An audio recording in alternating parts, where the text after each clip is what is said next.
La palette des outils, vous la voyez. Elle est en 2 colonnes chez vous, j'imagine. Ouais.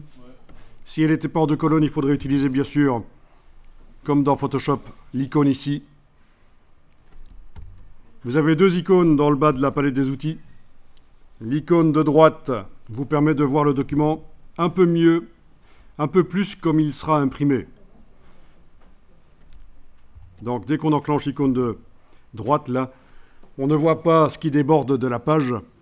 On ne voit plus les blocs, les constructions de la mise en page. Alors, le raccourci, c'est la touche W sur le clavier. Vous pouvez essayer. Pour passer de l'icône de gauche à l'icône de droite, c'est la touche W.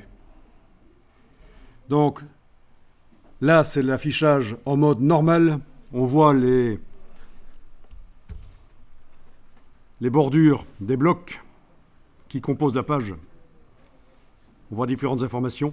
On voit ce qui déborde de la page, parce que quand on veut imprimer jusqu'au bord d'une page, en réalité, il faut faire déborder, c'est ce qu'on appelle le fond perdu. Et l'autre manière de voir, c'est l'affichage aperçu. Il est possible de travailler en affichage aperçu dans InDesign. On peut manipuler les blocs, modifier les textes. Ça dépend ce qu'on veut faire. Donc on utilise l'un ou l'autre, ça dépend ce qu'on veut faire. Si je veux repositionner, on va le faire ici, repositionner la tête du lion par rapport à la couverture, le faire plus petit, plus grand, plus à droite, plus à gauche, plus en bas, plus en haut.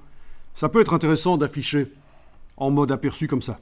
Donc allez-y, affichez en mode aperçu et on va faire ça, on va modifier la tête du lion, la position.